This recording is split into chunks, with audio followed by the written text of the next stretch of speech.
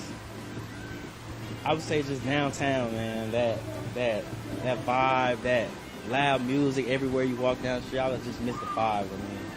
And I kind of do miss the weather. It's out dry heat.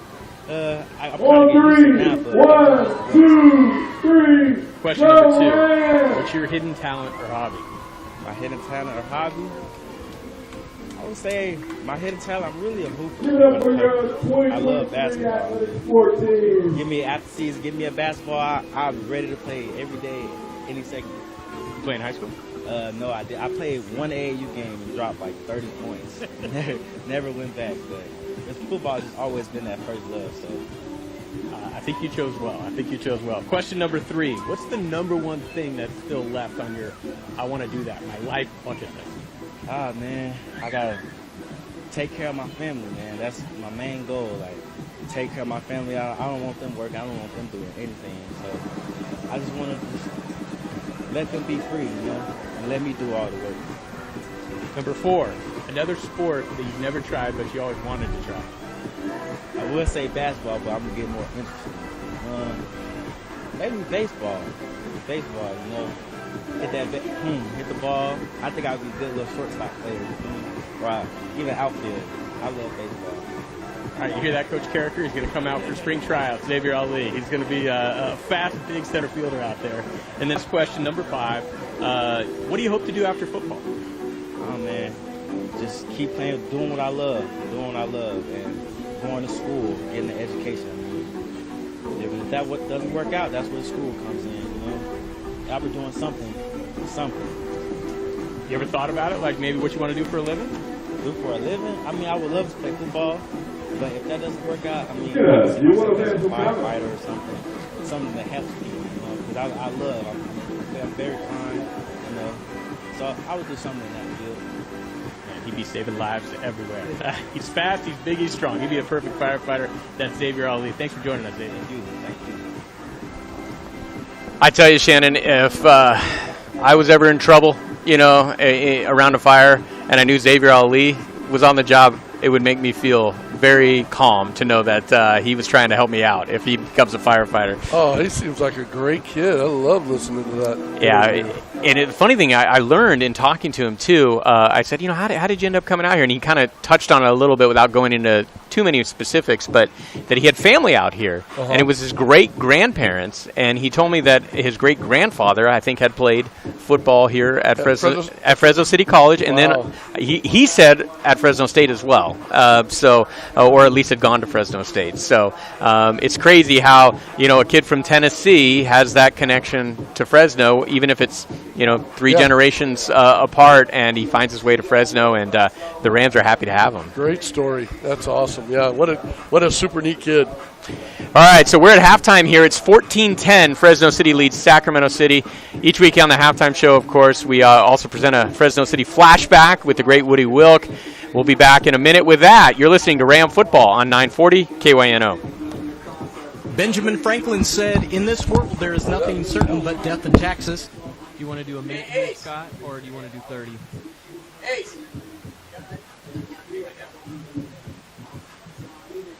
And by discuss. Scott, you there, bud? Yes, Elliot. Sorry, I just put down the headset for a second. I'm here. Do you want to do one more commercial? Sure. All right, and then I'll bring you back in. We'll do Woody Will. Sounds good. When you look at the power-to-weight ratio, that's what truckers deal with every single day. With Valley Ag operations in full swing, you'll be seeing a lot more trucks on the road. E.M. Tharp and Golden State Peterbilt would like to remind you that although these trucks seem like an inconvenience, respect them. They're actually a necessity. So the next time you're at home, in your car, or shopping online, think about this. Everything you see has been or will be on a truck at some point. E.M. Tharp and Golden State Peterbilt, the transportation people. Visit us online at emtharp.com.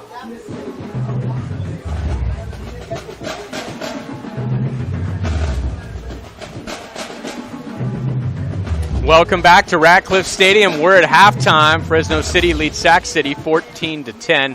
Each week on our broadcast at halftime, we like to take a trip down memory lane with the great Woody Wilk, the longtime sports publicist, now retired here at Fresno City.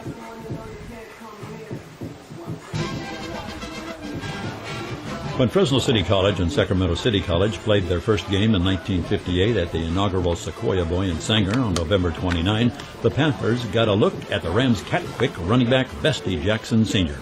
That's what it was, a look. On his first play from scrimmage, Jackson blasted off tackle 59 yards, untouched for the game's first score. The Rams won that game 27-19. It was a benefit for Valley Children's Hospital and sponsored by the Sequoia Guild of Sanger.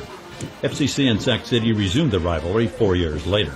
The revamped Panthers won 26-12 in Fresno and 20-0 in Sacramento.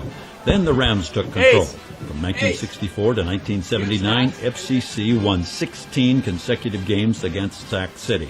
The series took another 4-year hiatus, but when it resumed, the Panthers roared from 1983 to 1992 and posted a 9-1 streak with teams that were nationally ranked repeatedly. The Rams finally tamed the Panthers with a 37-22 win in 1993. Should FCC prevail in today's game, it would give the Rams a 12-game winning streak against Sac City. There have been various sized gaps of time in the series since the Panthers' last victory, a 54-13 rout of FCC in Sacramento. However, only a couple of the Rams' victories have been lopsided. Last year's 46-28 Rams triumph in Sacramento was a gem of entertainment. Sac City had spotted the Rams a 19-point lead, but got close at 29-21 in the third quarter. However, with 2:26 remaining in that quarter, Rams defensive back Cameron Bracha intercepted a pass and dashed 75 yards for a pick and a 36-21 lead. Both teams would score again in the fourth quarter, but the Rams prevailed and continued the double-digit win streak. Given records of the six Valley Conference teams, FCC, Sac City, COS Reedley, and Modesto and Contra Costa, it appears the conference title is up for grabs. Despite losing to FCC 31-28 last Saturday, College of the Sequoias, 3-3, like the Rams, Panthers, and Modesto, could have a role in determining the conference frontrunner if they win at Reedley, now 5-1, this afternoon. Contra Costa, also 5-1, was defeated by Reedley last week. It's possible there's an exciting finish ahead down the stretch. This would provide a lot of football entertainment for the fans of these community college teams. FCC has won or shared the last 4 Valley Conference titles.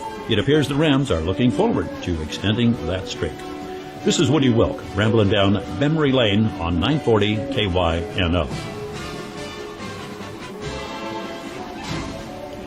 Love Woody, love the music, love the Fresno City flashback. Gives you a little history lesson there on Fresno City College and Sacramento City College. These teams been playing football for a long, long time. The 41st meeting between them, first game, as Woody mentioned, back in 1958. Well, who will win the 2023 version of the Panthers and Rams? Well, we're going to find out in the second half. Fresno City leads 14-10 at half. We'll be back with some first half stats and get you ready for the opening kickoff of the second half when we return. You're listening to Ram Football on 940 KYNO. Fresno City College has a history unlike any other. 55 athletic championships and many notable alumni, including Hall of Famers Tom Flores and Tom Seaver. Lieutenant Governor Cruz Bustamante. Scott, want me to bring you back after this? You can do two commercials. All right. Donis. On behalf of the 4,000 members of the Fresno Association of Realtors, I'm Brandon Gonzalez, and we're proud to say, be a Ram, be ready for life. At Donald P. Dick, we aren't just HVAC specialists. We are a certified Lennox dealer. That means we offer the most energy-efficient products on the market, with savings you can see and perfect air you can feel. Your comfort is our passion, and we're with you every breath of the way. Enjoy great comfort and lower energy costs. Call Mr. Cool today and save on Lennox with special incentives and rebates from Donald P. Dick Heating and Air, 255-1644.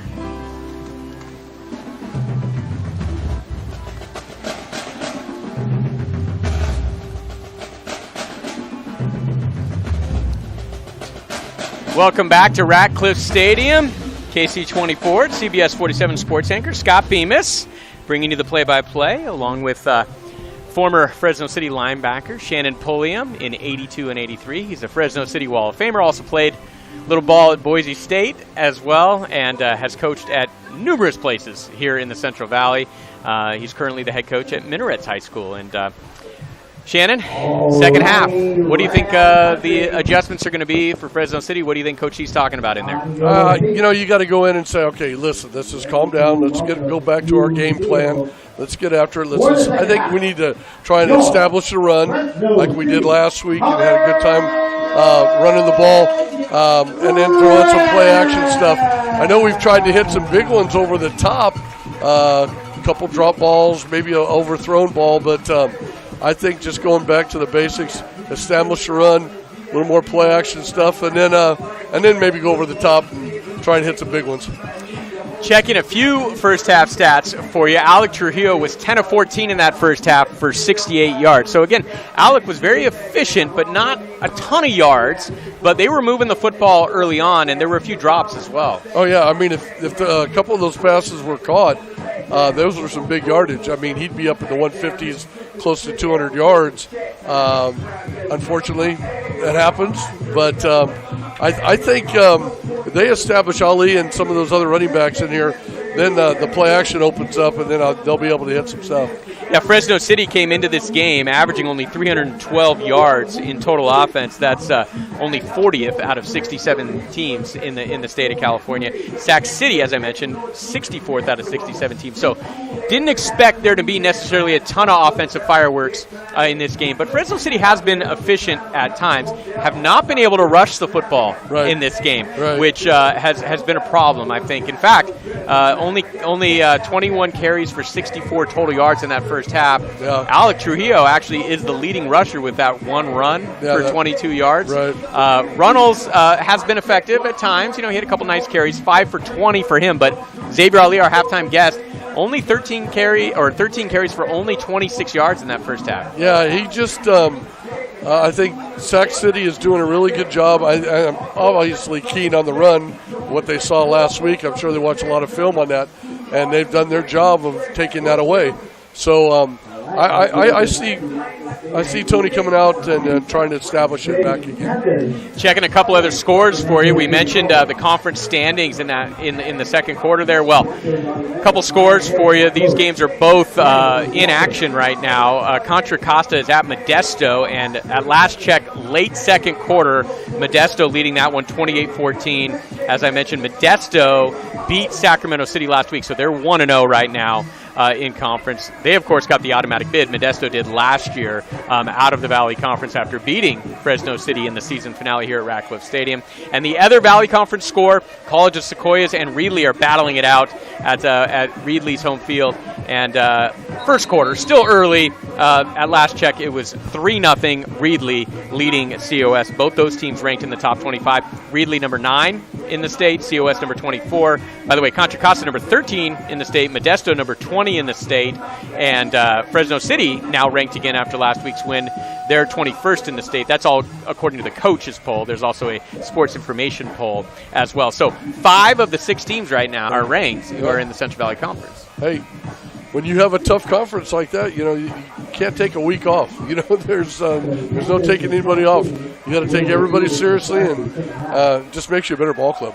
And the number 1 team in the state, City College of San Francisco, who the Rams played earlier this year here at Ratcliffe. They fell 45-24 in Week 4. San Francisco played on Friday this week. They're 7-0 now. They beat Laney 32-15. At halftime, by the way, CSM, College of San Mateo, leads DVC 35-0. And this is kind of an interesting score. American River has been one of the real heavyweights this year. I mean, they have a heck of a team. Fresno City went to American River in Week 3 and fell 28-7. Well, American River, they're up 24-0 at Butte. Butte's ranked the 5th in the state. They're leading on the road 24-0 at halftime. Wow. So, again, 3 conferences that get automatic bids, the Valley, the Basics, and the NorCal. And those were some scores from those conferences. Hey, low line drive kick here to start the second half as we're back underway. It hits off one of the Panthers' up men, and he just falls on it. And that's where Sac City will take over, trailing 14-10 here at Ratcliffe Stadium. This is the opening possession of the third quarter. How about that kick? It was just a low line drive. I think it hit the upman in the helmet, actually. I don't know if Enriquez is trying to establish that type of kick and get it to bounce off somebody or this and that. But I know he has the leg to kick it at least inside the 5 even into the goal line. 1st and 10 for the Panthers. That's Nixon in there at quarterback. He's got his 5'7" running back behind him in the pistol. Talent Burleson, 3 receivers in the game. And Nixon's going to hand it off to Burleson, and Burleson runs towards the middle of that Fresno City defense, and there's nothing there because actually there is something there. Quentin Johnson is right there. He makes the tackle and keeps it to a 1-yard gain. That hole closed really quick. Quentin just looks like a football player out there. You know, the jersey's getting a little dirty. It looks like he's got a little bit of a neck roll going. You know? Yeah. Oh, yeah. That's a middle linebacker for you. Yep. Well, neck rolls used to be real big back when I was playing, and we all wore them, and he looks tough out there. Quentin looking to the sideline. He's a captain on this Fresno City team. He gets the call, telling his linebackers and his DBs what to do on 2nd and 9 from the 25. Nixon over the middle. He's got an open receiver. It's complete. He's out past the 35 and close to the 40-yard line. You're going to mark him just shy of the 40. Number 13, Jackie Johnson, sophomore tight end out of Del Campo, with the catch and a first down. Diego Bencourt just went over and kind of bumped it, thought he was going to knock him down. He needs to wrap him up and take it down. He gained about 3 more yards after that hit. 1st and 10 from the 39. Sac City trailing 14-10 here early in the 3rd quarter. Rams led this game at one point 14-3 before the Panthers got a little closer there right before halftime. And Talent Burleson trying to bounce it out towards the near sideline, and he's chased down by a couple of Fresno City Rams, including Rowdy Brand, Quentin Johnson also out there, as well as Noah Noyola, the young man out of Hanford High. That was a good job right there, stringing it out again on this left side of this Rams defense. They did a great job. Still a couple little missed tackles here and there, but they had a lot of hats running to the ball. Noah had a good game last week against COS. 5 tackles and a pass breakup in that one. Yeah, we haven't called his name very much today. Yeah. Former 3-sport star at Hanford. Also played basketball and track. 3-year varsity basketball starter. Played point guard for them as a sophomore. Over the middle here on 2nd and 10, and there's Johnson again with another big hit and another short gain. Sniff that little inside, kind of a, not a screen, but kind of a little banana route by the running back coming out of the backfield. Great job right there. 3rd and 8 now for Sac City. Pretty big play here early in the 3rd quarter with the Rams hanging on to a 14-10 lead. Sac City taking their time, getting the play in. As they shift, it looks like a tight end into the game. Yep, that's big, number 18, Jacob Stewart, 6'6", tight end out of Tennessee. They bring a receiver in motion now on 3rd and 8. Nixon looking near side. It's picked off by Trey Carr. Carr's got it. He's inside the 40. He's inside the 30. He's cutting back across the grain inside the 20. Still on his feet, and he's finally taken down inside the 10-yard line. Actually going to mark him down at the 11. Trey Carr with his first interception as a Fresno City College Ram, setting up the Rams in great field position. Nixon just threw that ball a little too late. Carr did a great job of breaking on that thing, stepping in front. Thought he was going to go to the house, darn it. He almost did. He was showing off the running back skills on that return there. He's weaving his way, a few cutbacks. Somebody got him just by the shoelaces, I think. 51. Their O-lineman, Jonathan Fua. Well, still sets up the Rams in terrific position here at the Sac City 11. 3 receivers, Ali in kind of an H-back position. Trujillo fakes the fly sweep, looking to the end zone.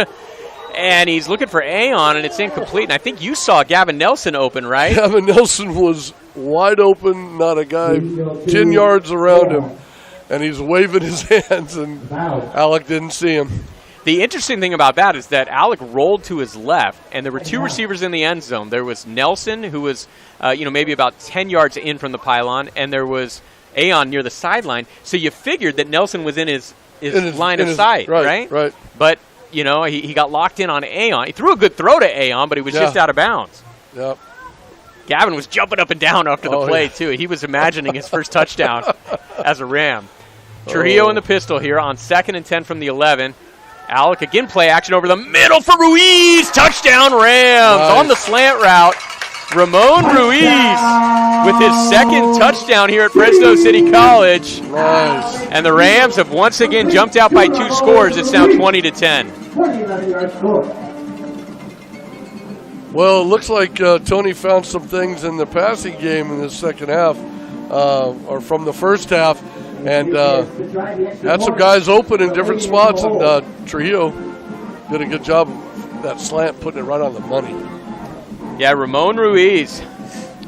He's been a big play guy for this team this year. Hasn't played a ton, the freshman out of San Joaquin Memorial, as Enriquez puts the extra point through. But when he's gotten out there, he's made stuff happen. Had a big, long 72-yard touchdown against Laney.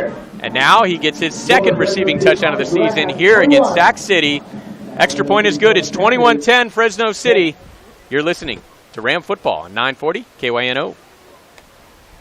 Introducing the Bassett Gallery inside Fashion Furniture. 120 years of the most beautiful American-made home furnishings you've ever seen. Bedroom and living room, contemporary to traditional. A room for every taste. Quality woods, finer fabrics, and hardware to last a lifetime. All handcrafted by skilled artisans who take pride in everything they build. Welcome to the all-new Bassett Gallery inside Fashion Furniture.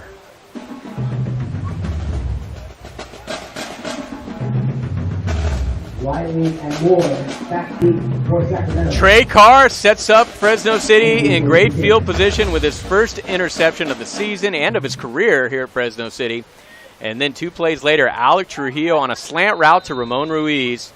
And the San Joaquin Memorial product gets the touchdown. That's actually San Joaquin Memorial to San Joaquin Memorial right there. That's right. Trujillo to Ruiz, and the Rams are up 21-10. Little pooch kick this time, like we saw last week. Right. From Enriquez, and a fair catch is taken by Sac City inside their own 30. Some fireworks? Yeah, some fireworks off in the distance. Over there in that industrial park area over there. Somebody found some leftover stuff from 4th of July. 4th of July, apparently, yeah. Would have been great timing if it happened right after we scored the touchdown. Right? Now you have a view of so much up here. You almost forget from time to time when you're watching the game just the view that you have from the top row here at Ratcliffe Stadium. This venerable old building. Nixon going to throw here on 1st and 10 from his own 28. Completes it short to his receiver. Looked like he might have been juggling as he went out of bounds. Yep, you're right. You got the call on that one, Scott. The referee comes in, the field judge. Yep. With the signal for that he was juggling it. And we have no replay, obviously, in community college football, so it's going to stand as an incomplete pass. Good coverage. He had to hold on to that ball a long time. Sac City starting from their own 28-yard line. Trailing 21-10. Nixon in the pistol. He's got Williams behind him. He's gonna give it to him, and Williams lowers the shoulder and picks up a few more yards. Got into a hole there, and meeting him in that hole was Trey Carr. Carr went backwards when he met Williams. Williams got forward for about 6. Carr with the stop. That will bring up. Yeah, Williams is going to win that battle. Yes. He's 6 foot 182. Trey Carr only 5'11", 170 pounds. Yeah. A little bit of a mismatch. Williams again behind Nixon. Rams showing blitz from Keanu Kuma. Now he backs off. Now Nixon looks to the sideline. They've been doing that this second half. They've been getting to the line, seeing how Fresno City lines up, and then making the play call. Looks like they're ready now. They're going to bring Scott Nixon in motion, his younger brother, and they throw a nice completion on 3rd and 4. They get the first down as Kevin Adams running on a little out route there from the slot position. Runs out of bounds out to the 41, and it's a first down for the Panthers. Yep. Yeah, we haven't called Scott Nixon's name yet. The younger brother of Sean Nixon came in as the Panthers' second leading receiver. 32 receiving touchdowns in high school. Wow. 17 as a senior at Sheldon. Nixon Brings a receiver in motion and throws a little swing pass to him. Might have even been a lateral. And number 16, Isaiah Tongson, gets forward to about the 48 of Sac City. Brian Gutierrez, Clovis West kid, made that tackle. Eagles in that secondary right now. Carr just made the big play.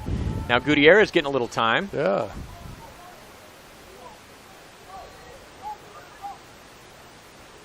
Looks like Gutierrez is in at the nickel position right now, as I don't see Kevin Washington on the field right now.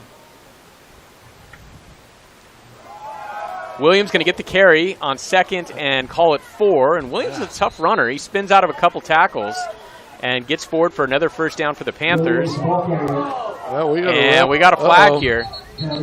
I think Sac City is going to get a 15-yard penalty here. It's number 82, Markel Taylor and Ubrell Emerson were woofing it up a little bit. And the guy who throws the the punch, it wasn't really a punch, it was just kind of a hit to the little face mask kind of thing. Which I don't understand. You got a helmet on, why are you hitting him? Yeah, the only thing that's going to come from that is you're going to break your hand, right? Exactly. So I think this is going to be 15 on Sac City. Let's see.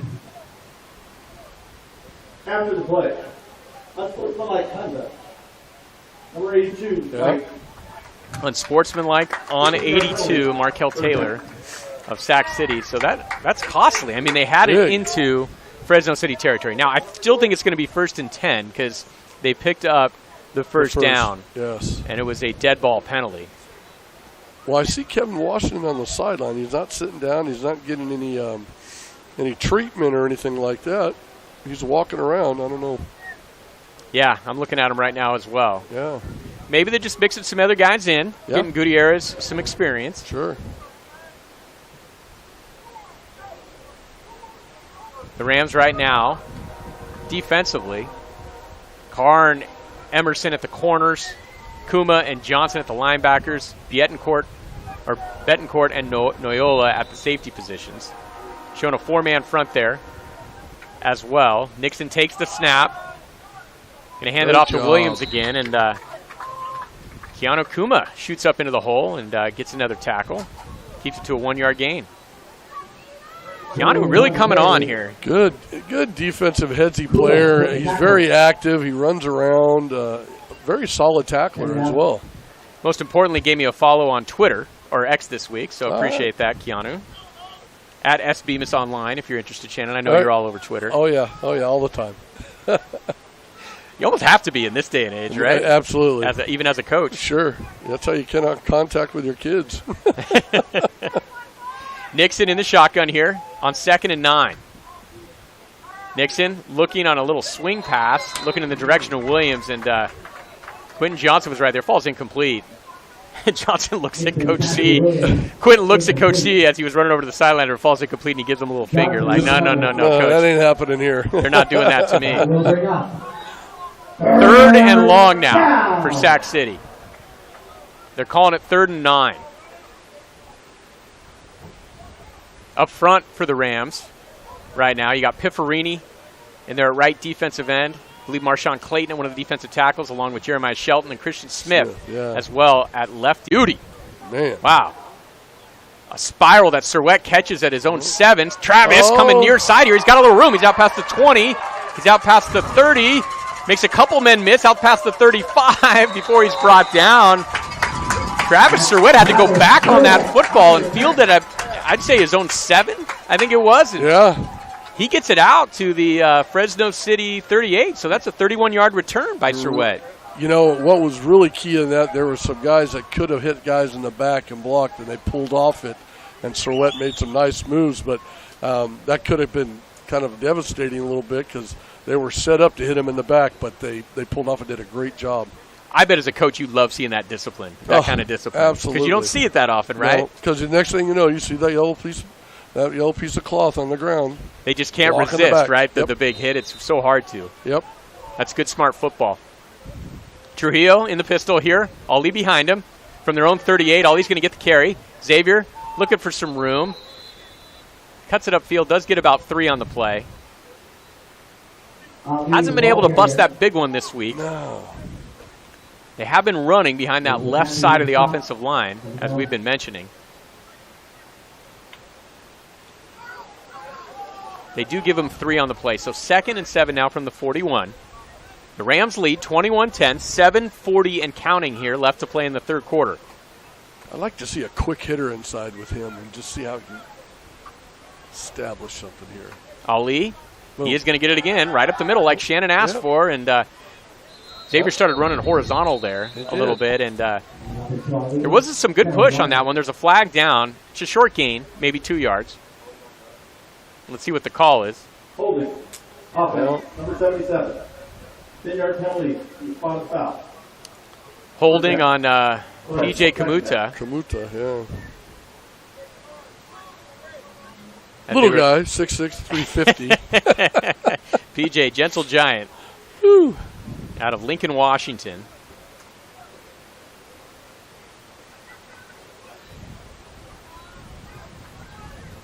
Ricky Wells, which was interesting. He was another one of those big offensive linemen up front. He told me he could be a pro bowler. That he's, I think he's bowled a 300 consistently in the 200 to 215 range. Wow. So good dexterity there for Ricky on that. Absolutely. At the bowling alley. Good throw by Trujillo here on 2nd and long. He's got Aon. Trujillo was backpedaling, and he threw it near side to Aon coming back to the football. Josiah makes the catch. And it's going to be pickup of 10 or so out to the 41. It's going to bring up a 3rd and 7 for Fresno City. Aon did a good job of coming back to the ball. You saw his quarterback got flushed a little bit and then ran his route, but he worked back to it and got a catch. He did a little manicuring on the field there. He made a big divot, and he fixed it. He must be a golfer. He must. Always repair your divots, Shannon. That's right. Always repair your divots. Be great if you asked for a little sand from the sideline. Yes. Fill it in. Field looking good here at Ratcliffe Stadium. Again, just incredible weather here for late October. Supposed to get up to about 82 degrees here by the time the fourth quarter rolls around. Trujillo near flat to Nelson on 3rd and 7, and it's a completion, but it's going to be short of the first down. Gavin got out to the 45. He needed to get to the 48. So let's see what the Rams do. I'm assuming they're going to punt this away. Gavin's saying, where was that throw a little while ago? Yeah, probably still thinking about that. Oh, yeah. That would be touchdown. They scored on the next play. True, so. true. Gavin's such a team guy that. Yeah. Speaking of golf, Gavin told me yesterday he's a really good golfer. He played golf at Buchanan. Oh, did he really? Yeah, big guy, Gavin Nelson. Yeah, he is. Told me he can shoot around 80 most of the time. You're an athlete. You can do those things. Another good kick by Lozano. It is returnable by Sac City, but coverage. Anthony Wiley is brought down by, was that Noyola out there? No, it was Mateo Reyes. Was it 41? Was it 41? 41 or 21? Can't see. I think if it was 41, that's... No, it's 21. Oh, it's 21? Okay. Mateo Reyes. Mateo Reyes. 41, Waleed Ashik was in the area as well. Yeah. A linebacker out of Chowchilla, and congratulations to the Tribe. They big clinched win. a share of their league title last night. Beating Carruthers. That's your league, right? Yeah, that's Shannon? my league. That's Minarets is in? Yeah, they have Liberty next week for the outright championship now. Alex Pitts, yep, head coach out Great there with guy. the Tribe. Great guy. On first down, they keep it to Williams. Williams tried to bounce it outside. It's a short gain. Of course, we're at a Fresno City football game, so you can't mention Chowchilla without mentioning Cameron Worrell, right? Yes, right, exactly. Mr. Chowchilla, the mayor of Chowchilla. That's right. Yep, you're right. Wonder what Cam's doing with his Saturday here on the bye week. I don't know. Probably taking maybe a little vacation somewhere. Yeah. Knowing Cam, he's working hard somewhere. Yeah, on the beach, maybe. Short gain there on first down.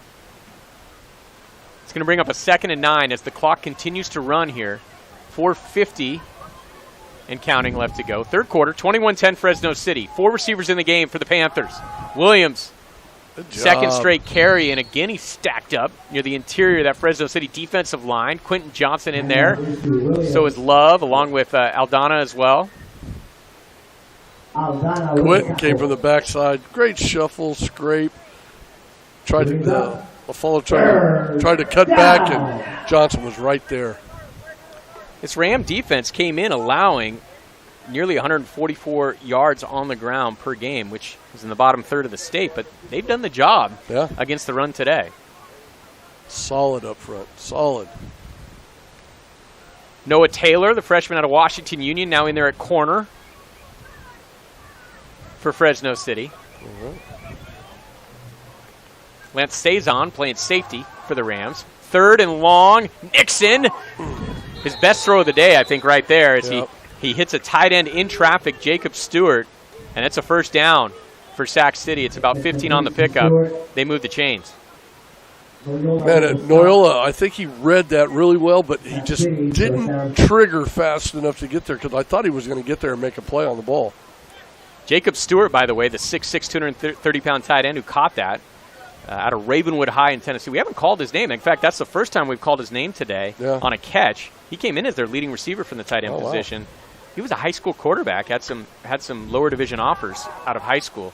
On first down, Kevin Adams near side on another one of those routes up the field and towards the sideline, and Adams makes the grab out to the 46. They're trying a little dink and dunk stuff right now, try to moving the ball down the field.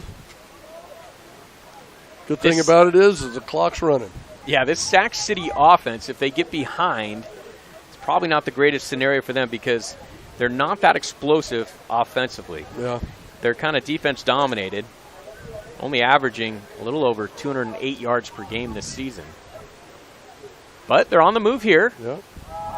Picked up a first down, and Williams bouncing it outside. Nice run, picks up another first down. Out to the 39 of Fresno City. I think they're going to give it to him. Yeah, they are. Yep. And that was a nice little jump cut to get to the outside right there. He didn't have anything inside. Sac City now picks up a couple first downs methodically here out to their own 39. Trailing 21-10, late third quarter. They try to get a little closer. Going empty set here now. Yeah, 5 receivers in the game. Nixon all alone in that backfield. Rams showing a 4-man front. Johnson comes on a late blitz over the middle. He's got a receiver. It's his younger brother, but he overthrows him. Had him wide open.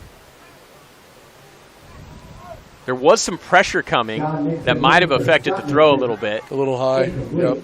He had to step up in the pocket, and I don't think he could completely step into that throw. Johnson was coming late, as I mentioned, on a delayed blitz. But that was an opportunity for the Panthers right there. It was.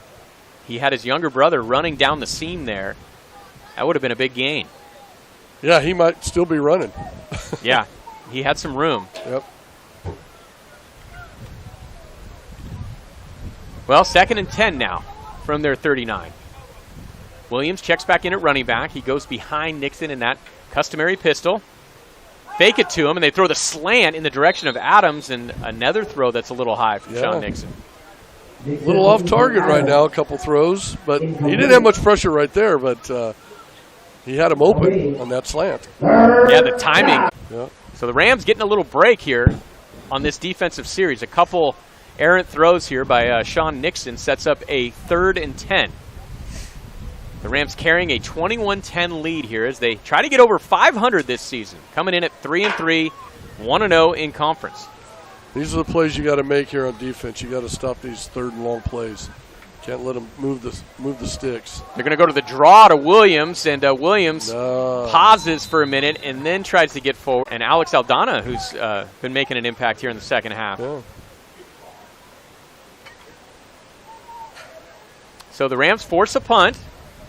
And that brings out the exciting Travis Serwet again, who gave us a nice return the last time he was out there. There's an injured Sacramento City Panther. Yeah, Toa Lafasa. Big offensive lineman, it looks like, or maybe. Yeah, big old 6'4", 265 out of Franklin. Is that Germany? He's a German.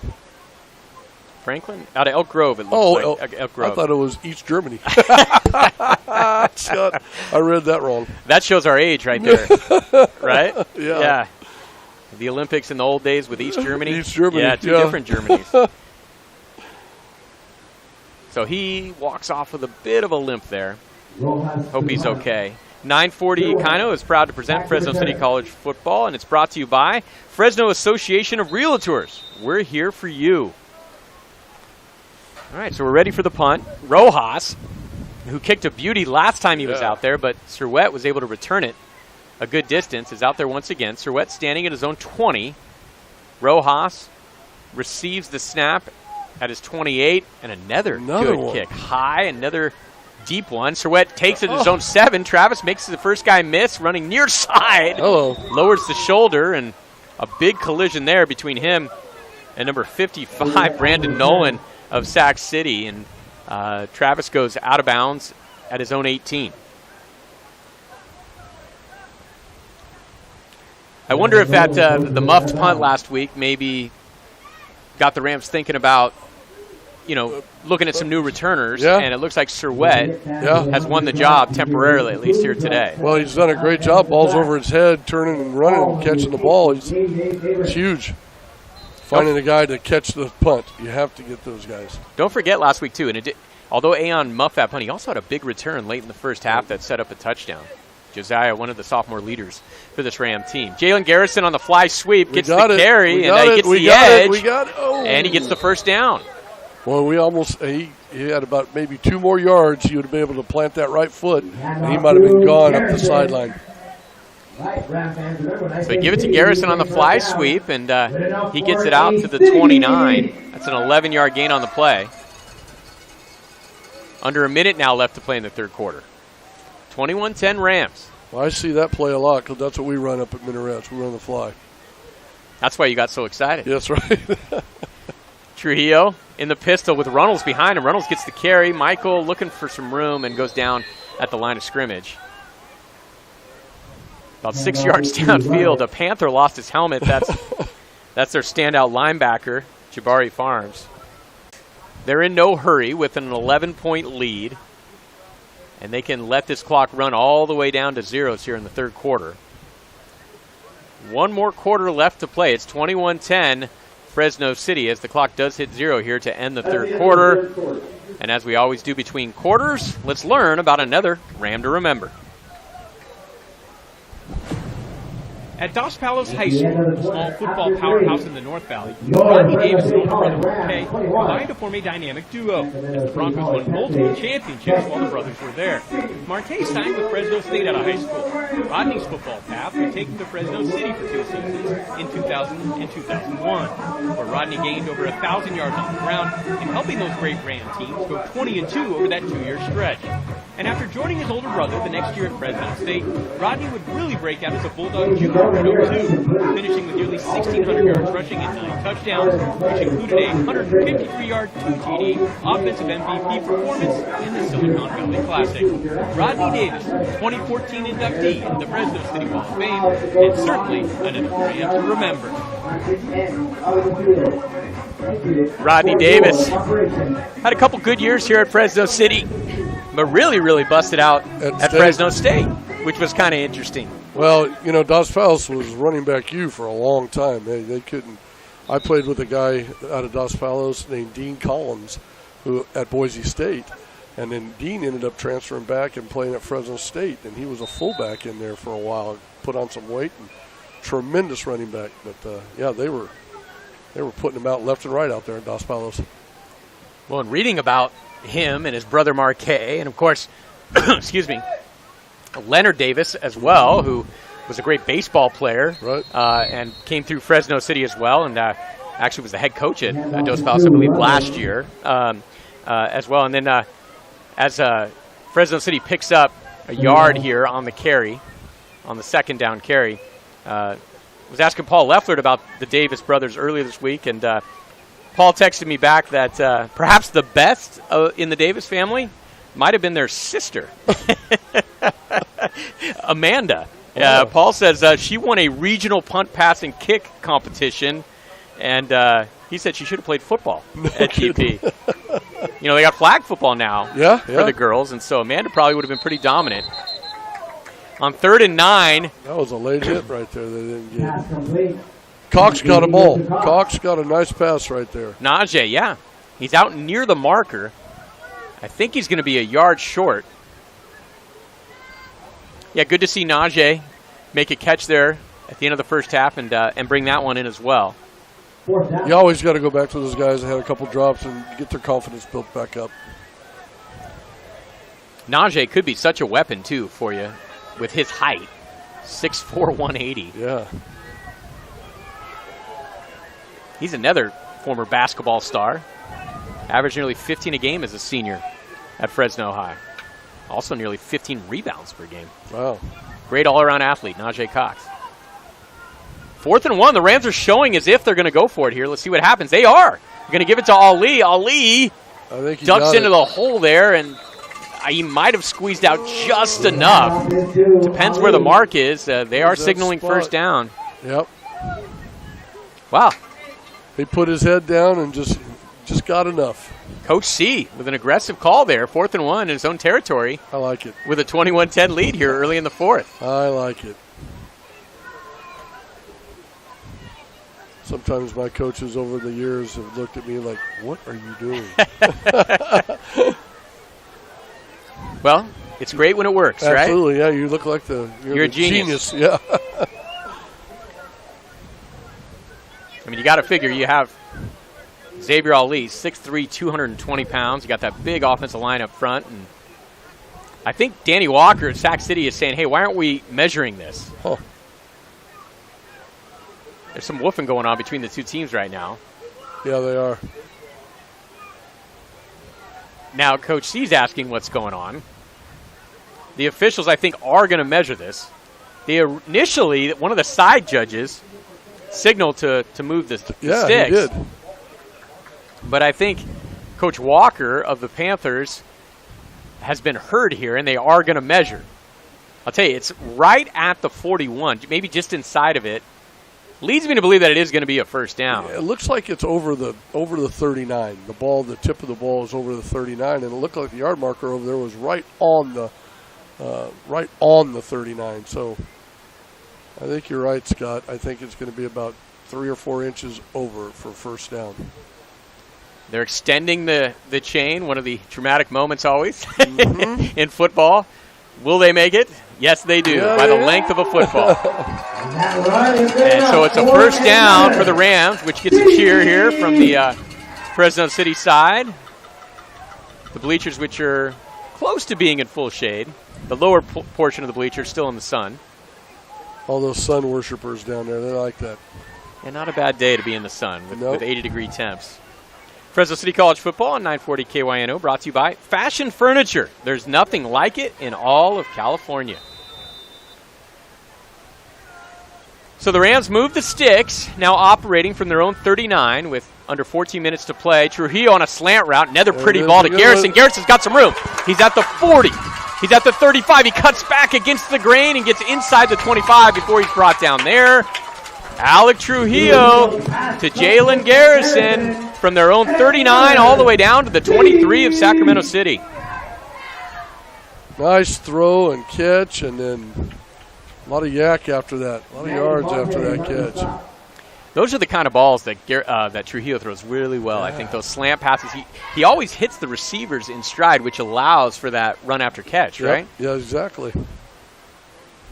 Jalen Garrison, again, very involved today. Came in as the Rams' leading receiver. So the Rams right at the edge of the red zone here. At the 23. They're going to give it to Ali. Ali running horizontally and ducks his shoulder forward. Picks up about 3 on the carry. Even though Xavier hasn't busted a real big one today, all these runs from a 220-pound running back, they do take a toll on a defense. Absolutely. When you have to tackle a guy like that time and time again. I remember playing Bakersfield College and a guy named Mike Waters from Bakersfield, who went on and played at Cal State Fullerton and then for the Philadelphia Eagles for a while, was a punishing runner, and it was a steady diet of him all day long. Rams are officially in the red zone down at the 20. They're 3 for 3 touchdowns today in the red zone. Asuega checked in for Ali, but Naoma's not going to pick up any yards here on that carry. In fact, he's going to lose 3. Tried to run over the left front side of that offensive line, but a good push there by the Sac City defense, and the Rams are now facing a 3rd and 10. Let's see, 3rd and 10. You're on the 23, 24-yard line. I haven't seen a screen out of the Rams today, have you? I don't think so. Yeah, it might be a good time for that. Yeah. They did do that reverse screen, right? Throwback screen in the first half, which was, to the perimeter, which was a very creative play call. Yep. Oswego stays in there. 2 receivers in the game, 2 tight ends on 3rd and 10 from the 23. Trujillo being pressured, spins out of it. Now looking downfield, throws it for Jefferson, and Veltre with another terrific catch. He's got a great set of hands, Coach. That's a first down. That's up above his head, reaching up. That's similar to that touchdown catch he had last week. Absolutely. Veltre Jefferson, the tight end out of Edison. And he throws it, Alec throws it to him, and he's covered, and then he had Ion on the sideline, nobody on him. I think he's challenging himself. Yeah, I will give Trujillo credit on that play for avoiding the pressure, spinning out of it. Yeah. And that's a big 3rd down conversion right there for the Rams. Absolutely. Now at the Sac City 12. They can still pick up a first down. They're going to give it on a fly sweep to Ruiz. Ruiz running near side. He's at the 10. He's at the 5. Touchdown Rams. Ramon Ruiz. And he does a little Karate Kid. I like it. It's a TD for City, and it's a beauty. Nice. Ramon Ruiz, 12 yards on the fly sweep. His 2nd touchdown of the day. He had that receiving touchdown earlier. The San Joaquin Memorial product getting into the end zone twice, and the Rams lead 27-10. I'm not going to lie, that had me fooled. I was looking at the back. I thought the back had the ball. That was great play action stuff. I mean, great ball handling skills by Trujillo. Yeah, they faked it to Oswego on a run out of the shotgun up the middle, and then gave it to Ruiz on the fly sweep. Yeah, very nice play call. Enriquez is good with the extra point. It's 28-10 Fresno City. You're listening to Rams football on 940 KYNO. What FFB means to me is for family business. Brandon Cito, Relationship Manager at FFB. My grandparents were small business owners, and I saw firsthand what that meant to the owners and their families, and that's what I think makes FFB so special. Banking means different things to different people. Find out more at ffb.bank. We take the time to build strong relationships, providing services they need to grow their businesses, and we can grow alongside them. FFB, member FDIC, equal housing lender.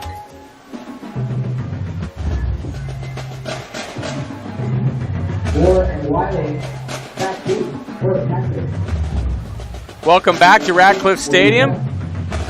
KC24 and CBS 47 sports anchor Scott Bemis alongside Fresno City Wall of Famer Shannon Pulliam. And we just saw the Rams take a 28-10 lead here early in the 4th quarter on a terrific bit of ball handling by Alec Trujillo and a great run by Ramon Ruiz as they give it to him on the fly sweep after they fake the handoff up the middle. And Ruiz gets in to the end zone for the 2nd time today. And it's 28-10 Fresno City College. Kickoff by Enriquez is fielded inside the 5 by Wiley of Sac City. And Wiley gets out to about the 23. Boy, Ramon Ruiz is he's lobbying for a lot more playing time with his performance today. Absolutely. First rushing touchdown for him as a Fresno City College Ram. That Memorial connection again, a nice little handoff to him. Yeah. Alec. You know, Alec's old. He's 22, and Ramon's a freshman, so I don't know if they actually ever played together. No, probably didn't. No. I'm sure they were familiar with each other. Sure. Sac City taking over at their own 23. And they give it on a fly sweep of their own, and they get forward for about 4 yards. You know, it's fun talking with Alec Trujillo about those San Joaquin Memorial teams that he was on because there were so many great players, right? Yeah. And you forget about some of them sometimes because you know about Jalen McMillan, who's starring with University of Washington right now, and you know about Magdalena, who's at Fresno State, right? You know, but you forget, like, Leonard Glass was their running back who signed with Iowa State. Right. And he told me that T.J. Hall, who was the receiver, right? Like, he was a freshman on that team, right? I mean, you talk about weapons aplenty. Absolutely. As the 2nd down carry goes to Williams, and Williams gets forward for another 2 yards. It's no surprise when you think about it that that Alec Trujillo threw for over 4,000 yards and 50 touchdowns as a senior at Memorial High. Wow. Well, the weapons, like you said, those weapons are. T.J. Hall, I coached his uncle, Arkeelan Hall. I don't know if you remember Arkeelan at Buchanan before he transferred to Edison. What a great athlete T.J. was. The 6 degrees of Shannon Pulliam is back today. I like it. 3rd and 4 now for Sac City from the 34. Nixon has it complete for a first down to the wide side of the field. Short throw, but they did get enough. Was that his brother this time? Did he his hook brother's up with him? Number 8. I think that was 8. I think it was 88 or 80. Sac City, first down. Hard to see their numbers a little bit on a few of them. Some of them have that jersey kind of rolled up tight. Yeah, I think it was 80. Yep. Yeah, Joseph Repass catches the pass on that play for a first down. Nixon going empty here on 1st and 10 from the 35. Being pressured and being brought down. Number 52 of the Rams. That's Alex Valencia. Freshman linebacker out of Hollister. He was the first to grab him. A couple of his buddies ended up cleaning it up, and it goes down as a sack. Was that our first sack of the day? I think so. We've had a few tackles for losses for sure. But, yeah. Rams haven't gotten a lot of sacks this year, so good to see them getting some pressure right there. They play a lot of base defense. I don't think they bring the heat that often. As much, yeah. Rick Scheidt's been like that. He's kind of a conservative guy, but just solid players he's coached throughout the years. Well, you usually have talent on that side of the ball, which, they've got good talent this year. Yeah. But I still think they've been a little bit of a work in progress as the season has gone along to the usual standard of Fresno City College football. Right. But playing well here today, they've held Sac City to 10 points. And remember, the first field goal came after a Fresno City turnover. Right. And then the touchdown came after a deflected pass that wasn't, and no flag on that play? Well, it looked like 89 grabbed the... I guess they were both grabbing each other, but they definitely each had each other's jersey. Right. So if you both have each other's jersey, I guess there's no call. It's a push, I guess. Number 12 for the Rams, that's Noah Taylor, was on the coverage. As there was some physical contact going on out there. 3rd and 12 now from their own 33. See that Rocky Kuntz is in there, a middle linebacker for the Rams. Yeah. As Nixon's going to throw, and here comes Rojas, and Rojas got him. Does the ball come out? Whoa. They're going to rule him down, but how about Diego Rojas with a sack on the play? Nice job. The tight end turned defensive end with a sack. That pushes Sac City back to their own 24. 4th and 21 now, so they're going to punt it away. Surwett onto the field. Standing inside his own 40. Running on late for Fresno City is Ashton Villasana. Freshman out of Bullard. I'm assuming you coached him as a Knight. I did. He transferred over from Edison and then came and played for us. Awaiting the snap. Rojas has it. Not a great kick. Surwett's going to call for a fair catch. He fumbles it for a second, but gets on it at his own 44. Good field position. 7 minutes left. Nice little timely drive right here, and totally just put it away. What did you say last week? This would be a perfect time for a 7-minute drive? Yeah. With 7:02 left, it'd be perfect time for a 7-minute drive, right? Let's see if we can establish that run. Let's see if we can just use this clock up. And who's in there at tailback right now? It looks like Benjamin out of Clovis West is in there.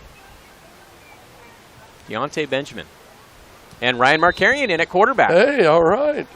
He was my quarterback at Kastner. At Kastner? Yes, he was. What do you remember about Ryan? Ryan's a great kid. Oh, great kid. Comes from a good football family. His brother played here at Fresno City, coached. I think he's coaching somewhere big right now. Auburn? No. I think his brother might be helping out at Fresno State Is he right at State now? I think. Yeah. Yep. Ryan always had a really good arm. Very smart kid. Just not as mobile as some of the other guys I had, but very solid kid. Yeah, Ryan has seen a little time this year. As looks like the Rams are going to be called for a procedural penalty here before the first snap. Markarian, 6 of 13 in limited action this year for 58 yards throwing. No foul on the play. Hasn't thrown his first touchdown pass yet as a Ram, so we'll see. Maybe they can get it for him on this drive. That would be nice. Does have a couple interceptions. He's been the number 2 guy all year long. Seen action in a few games. Yeah. So Benjamin in there. That's Clovis West, and Clovis West in the backfield right now. Right. Some new names in there at receiver as well. I think Serwet is checked in at one of the slot receivers right now. I believe also that's Colby McAvoy in there, a freshman out of Colville, Washington. All right. Colby from Colville. That's a nice ring to it. Yeah. We're ready to go now. Actually, they waved off the penalty, so it is still 1st and 10 from the 44. Markarian going to give it to Benjamin on his own read. Benjamin coming near side outside the hashes. Makes the guy miss in the backfield, but is swarmed under. He's not going to get back to the line of scrimmage. In at quarterback for your Rams, Ryan Markarian. Also in there at receiver right now, Devin Marshall, freshman out of Fresno High. Number 38. Fresno High receiver. All right. McAvoy going to split out to the wide side of the field here as they say no gain as Benjamin got back to the line of scrimmage. Jefferson now in the backfield here. Off of Markarian's right hip. Benjamin behind Markarian. Jefferson, of course, the tight end. 3 receivers in the game here from the 44, 2nd and 10. Ryan claps the hands, gives it to Benjamin. Deontay trying to make something happen. He does. He breaks a couple tackles. Didn't look like much was there, but he does sneak forward for about 4 yards. Ashton Shalabian just checked into the game. Be ready for the double pass, right? That's right, yeah. Former quarterback at Kerman High. Another one of Shannon Pulliam's stops, correct? Yes, sir.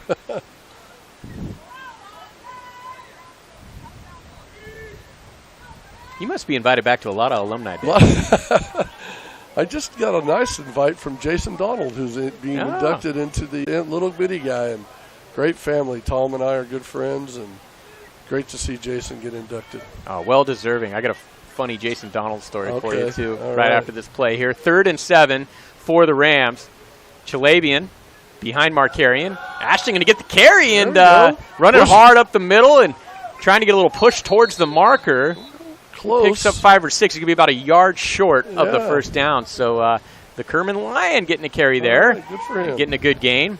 Yeah, my funny Jason Donald story is I was coaching my 9-year-old, helping in Little League last year, right? River Park Little League. And, you know, it's always funny when Jason Donald shows up as the other coach, right, on the other side. And you're going. And he's coaching the Yankees, and we're the Dodgers. And, you know, joking around. Jason's such a good guy. We were talking before the game and everything else. But after the game, I was telling my friends, I matched wits with Jason Donald today out there on the Little League diamond. Yeah. Did we get the win? We kind of let it get away from us in the late innings. We had a lead late, and trust me, it was going to go up there maybe as like a top 20 moment if I'd been able to pull the win out. Sure. Markarian going to throw here on 4th and 1, looks over the middle and throws it behind Jefferson, but a flag flies. Some early contact there. Yep.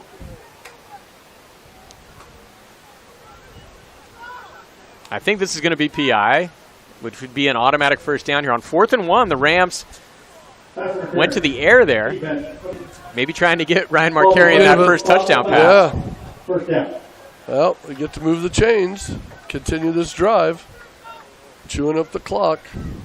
This is this game probably decided at this point with 4:08 left to play and an 18-point lead for Fresno City. But this is a fun time, not only for these players, but for their parents, their grandparents, friends, getting a chance. Those of you who are watching here on the video stream as well and listening on 940 Kino, as we get to call their names as they start making plays. And these are the type of guys who are going to be contributing not only through the end of this year and do contribute on special teams, but also into next year here with Fresno City. Absolutely. Markarian gives it to Shalabian again.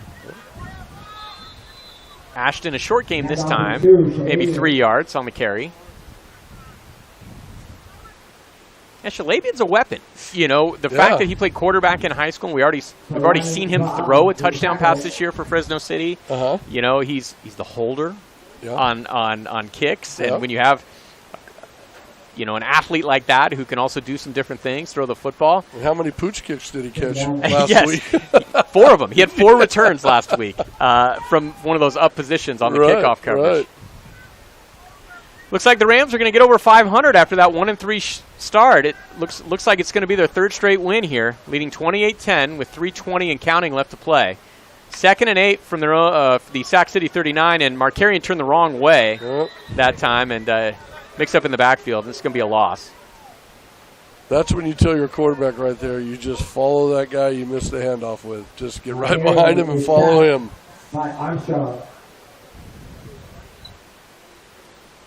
That sends the Rams back to the 44. So 3rd and 13. We'll see what Coach C decides to do. He also calls the plays for this Ram team, as well as being the head coach. See if they go to the air here on 3rd and long. Checking in, number 84. That's Zach Jenkins, freshman out of Clayton Valley High School, with the wide receiver position. Tim Murphy, old school. Markarian takes the snap. They are going to throw out of the shotgun, looking downfield, looking. Now throws it over the middle. Comes late to Benjamin, and Benjamin's going to be well short of the first down, but he does get to the 40. He's going to be 8 yards short of the marker. 4th and 8 coming up. Ryan did a good job of hanging in there, trying to get those guys open downfield, and then he did a great job of coming off on his outlet right there and just picking up a few yards. Clock continues to run. We're under 2 minutes now left to go here in this football game. Fresno City looking like they're going to go to 4-3 overall and 2-0 in the Valley Conference. Got an update on a score from Reedley. Reedley had taken a 17-3 lead on COS. That game taking place at Reedley High School. Lozano with a high kick. It hits a Sac City player. It's loose. But the return man, Anthony Wiley, is able to get on it. Well, pretty close. There's only 1:27 left, and we started off with, 7:07? Yeah, they almost took it all the way time to the down. limit. Yeah.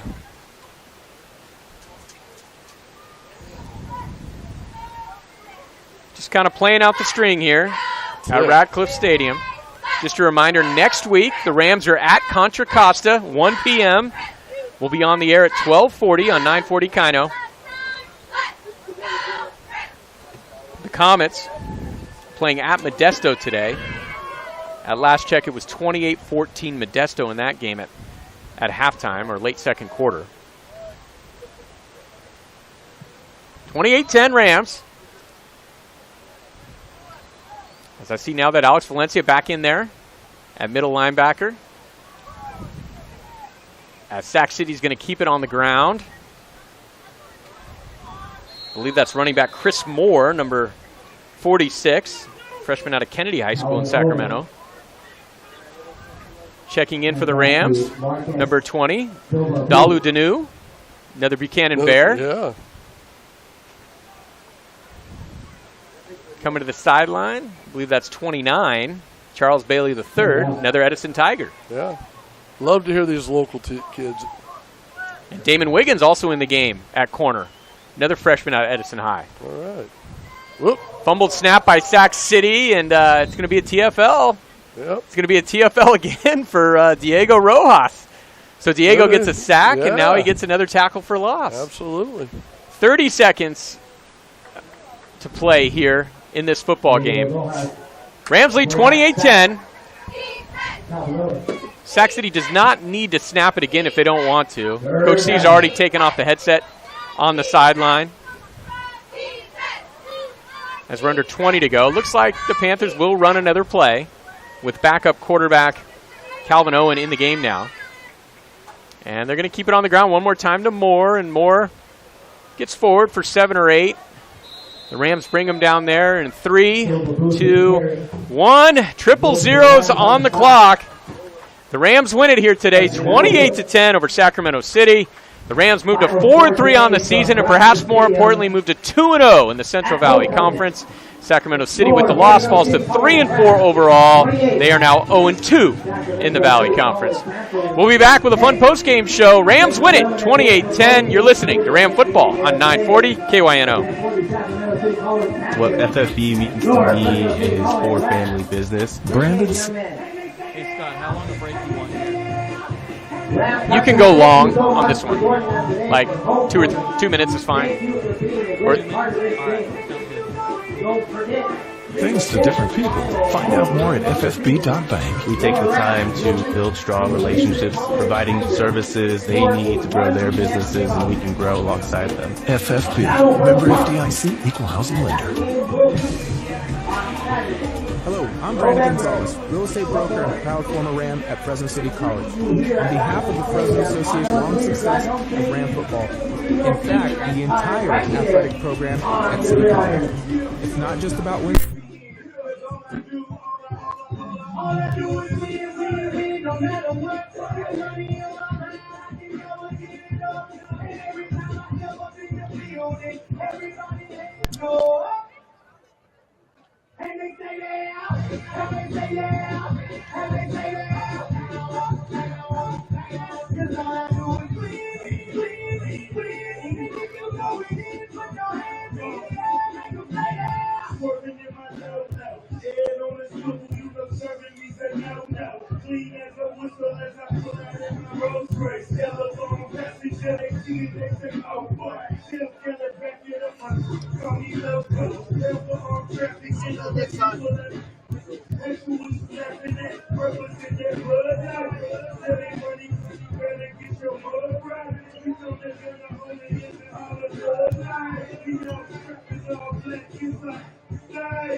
Access to locker rooms.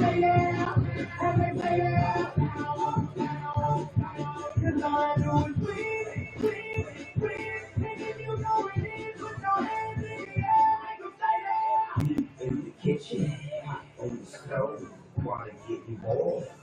He gets cold, Snoopy getting that OD. System overload, I've been running this rap game since I was 20 years old. I hung with the worst of them, bustin' my hustle, floss them up, toss them up, hard work, awesome, hard.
welcome back to Ratcliffe Stadium, where it was a victorious afternoon for Fresno City College as they moved to 4-3 overall with their third straight win after that 1-3 start.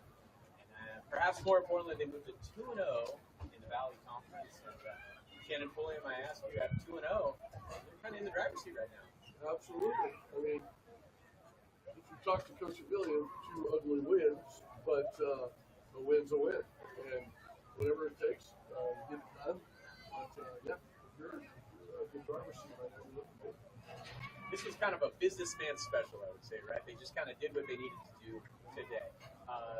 Kind of got the sense early on that Fresno City was controlling this football team, controlling this football game, and that Sac City was going to have a tough time consistently moving the football and scoring on the Rams. And so as long as the Rams took care of the football, they probably have a good chance of coming out with a win. And Al Trujillo, I thought, played really well today. He did solid, just very solid.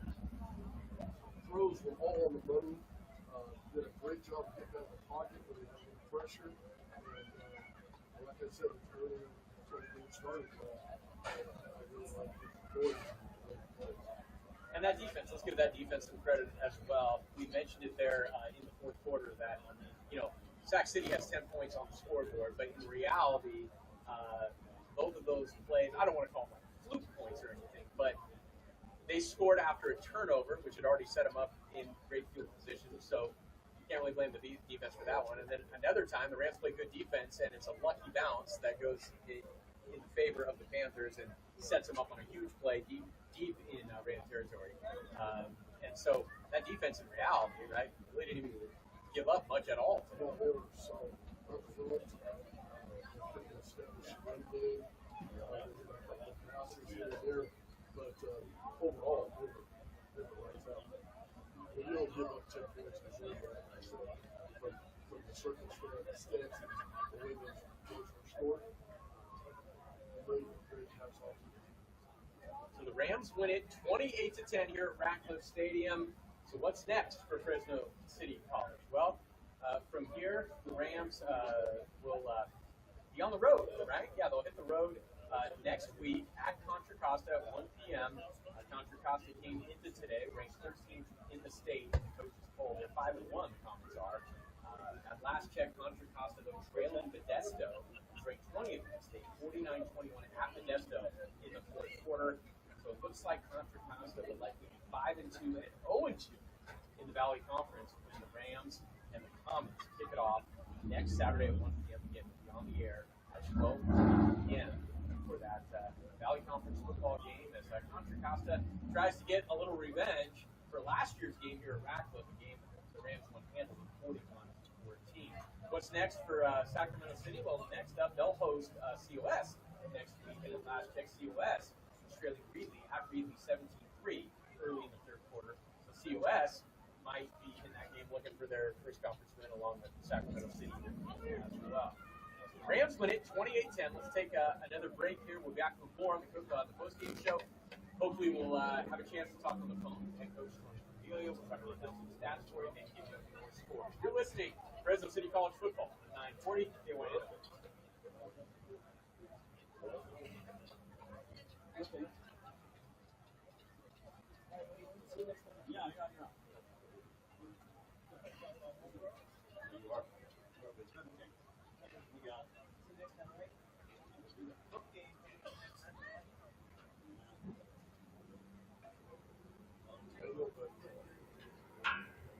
Oh, good win by Sunday. Good. Good win, yeah. Now it's on the whole score. Hey, so they're not up on the website yet, right? But Yeah. I saw your text. They are? Yeah, they're on the website? Yeah.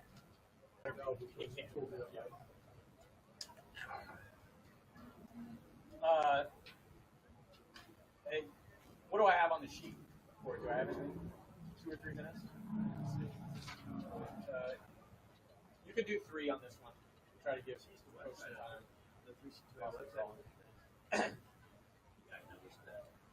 One thing they don't do is for example, they don't replace for others. Oh, really? Unfortunately, I've been keeping tabs on it because until yesterday.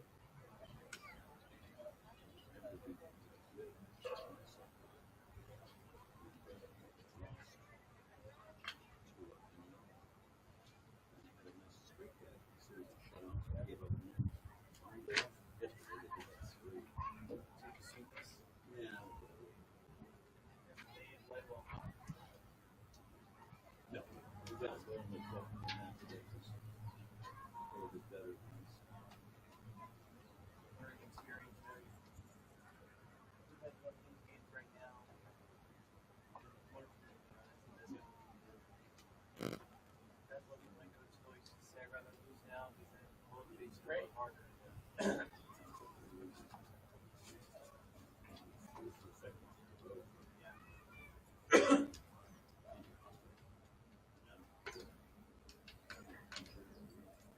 built for our house with our kids. Bug built for our house. Oh, really? I mean, just like, suddenly this carries like meaning where like I don't want to get a cold. I saw the schedule.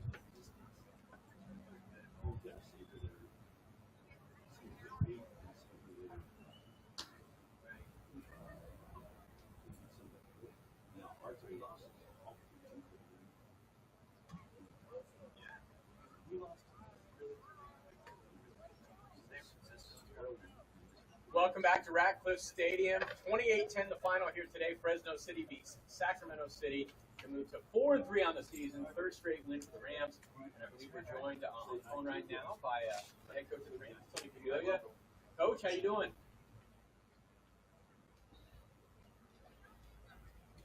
Well, we're doing great today because we got to see another nice win by the Rams. And, we were talking about it in the postgame here that it kind of felt early on like you guys were in control of the football game.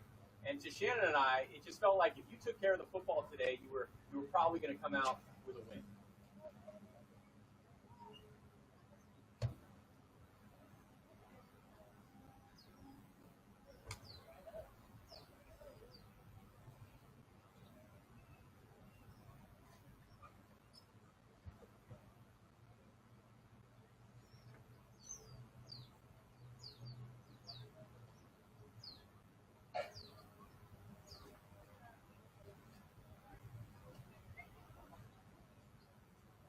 I think one of the stars of this game had to be Ramon Ruiz. Again, he seems to be a big play machine for you, Coach.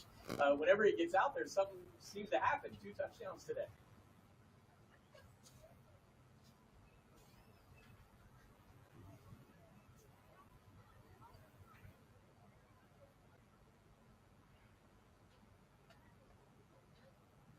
I also thought Alex Trujillo played a really good game today. I was looking at his final numbers right here, 16-21 for 148, had a touchdown, no interceptions, and he had a few drops as well. So, I mean, his completion percentage could have been in the high 80s today. It just seemed like he made really good decisions today and really put the ball on the money.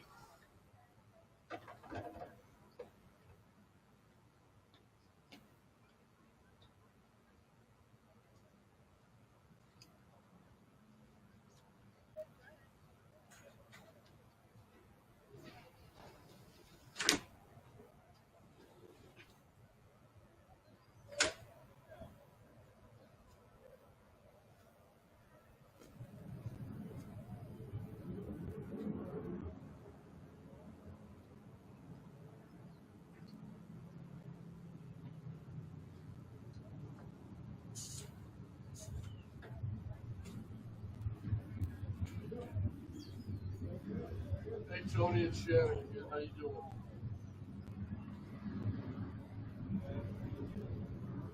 But we talked about that when I got up here.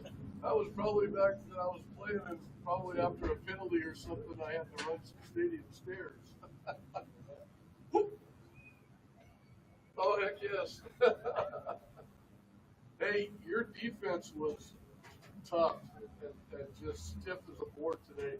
I tell you what, you guys, just the 2 scores that they got in went off a turnover and off a kind of a fluke play that they got down inside the 5. But you guys played solid. I thought maybe there was a few times where there was some missed tackles in there, but you had a lot of guys running to the ball, a lot of hats to the ball. But it's nice when you only give up 10 points.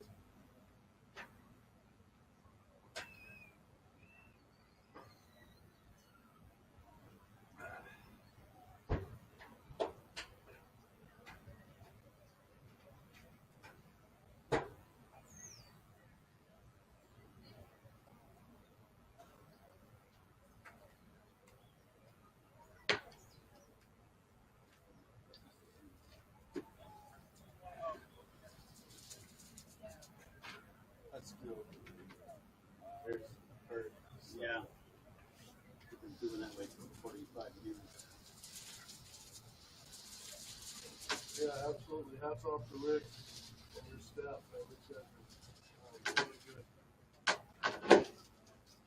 Coach, wanted to ask you about to follow up on the defense there. Trey Carr made a big play in this football game, and we talked about it a little bit when we chatted before the game yesterday about how you guys got some turnovers, right? And you hadn't been getting a lot of turnovers, right? But you really see how something like that changes the game because early in the second half, Trey Carr comes with that big defensive play, that interception that set you guys up in great position.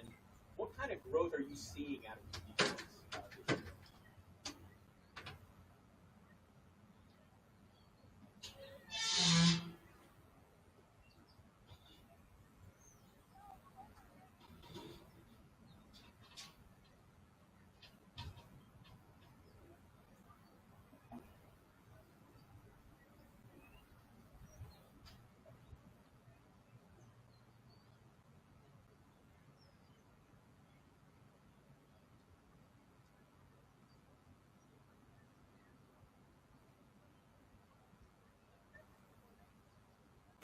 And then finally, what was the message to the team in the locker room after the game?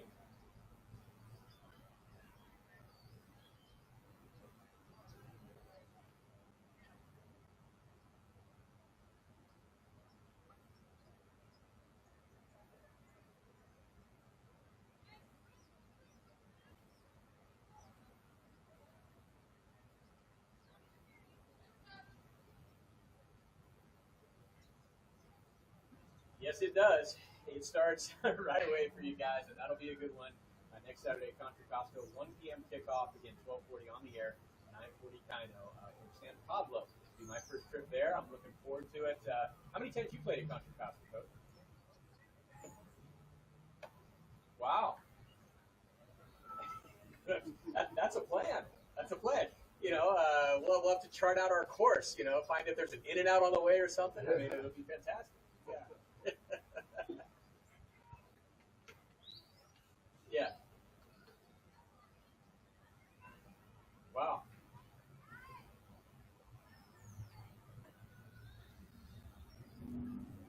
Well, it'll be fun. We'll both discover it together, and hopefully it'll be another Ram win. Thanks, Coach. Appreciate it. Congratulations on the win. Great job, Tony. All right, that's head coach Tony Caviglia of the Rams there as the Rams get it done here today at Ratcliffe Stadium, 28-10. We'll take another quick timeout. Let's make it a minute break. Elliot back in the studio, and we come back. Hey, we'll get Shannon's star of the game, and we'll present Demas's best play of the game. That's coming up when we return. You're listening to a victorious Ram football team here on 940 KYNO.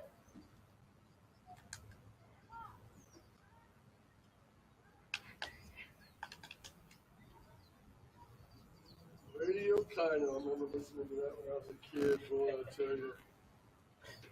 Woody, how are you, buddy? Good. I'm good. You're looking well. Looking well. Good to see you. Is Norm's grandson still the principal? No, he is the principal at Hillside Elementary. Oh, okay. He went to the high school for elementary. He's got some younger kids, and I guess he wanted to be around. Okay. So, yeah. Okay. He's a good guy. Yeah, I know Jacob. He's wonderful. Wonderful. And some Mid-Reds kids in volleyball and coming down here. And a couple of baseball players. Yeah, absolutely. Nice little school. Yeah, that's all right. It's a good little place. Great setting. Great view up there. It's really cool. Okay. Yeah. Got you detour slightly on the way to Chuck Chance. That's right. About 10 minutes a little further up the road. Yeah. We did a nice meal and have a little fun. Norm used to ride this show. That's right, yeah.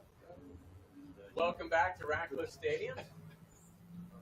CBS 47, KC24 Sports anchor Scott Demas alongside Fresno City Hall of Famer Shannon Pulliam after the Rams moved to 4-3 on the season and 2-0 in conference play with a 28-10 victory over Sacramento City. And checking some final stats here, Shannon.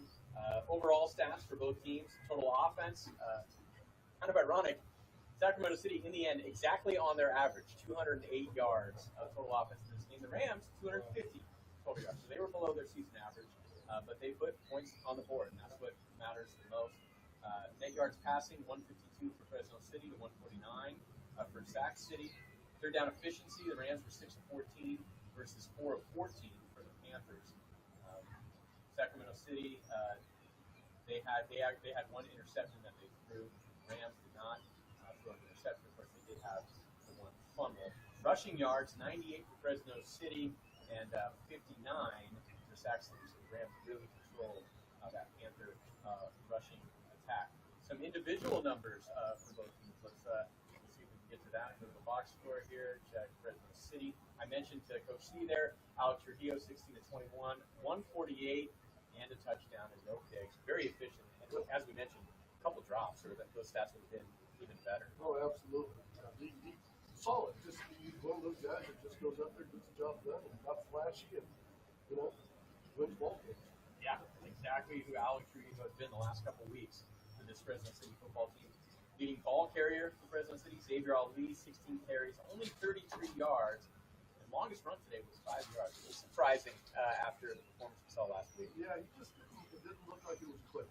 Just, and you could see his frustration. He'd get up off the ground, and he was a little frustrated. But, you got to take your hat off to Sac City's run. A couple of the, I would say, deception plays worked for Fresno City. So Ramon Ruiz had that one rush for 12 yards. That touchdown, Jalen Garrison had a nice 11-yard run on a fly sweep. Ashton Shalabian got in there late, a couple carries, 8 yards on the ground. Michael Runnels, 7 carries for 21 yards and that touchdown in this game. Deontay Benjamin scored his first career touchdown. Here at Fresno City, he had 3 carries for 5 yards and that touchdown. Ryan Markarian, they count sacks as rushes. So he finished with 1 carry for -5. Naomi Siswega had a rough game individually, two carries for -9 yards as well. Receiving, Jalen Garrison, 5 for 73, 14.6 average, and a long of 38 today. He's really kind of emerging as, I would say, the go-to guy at this point. Yeah. And Aon, is your guy.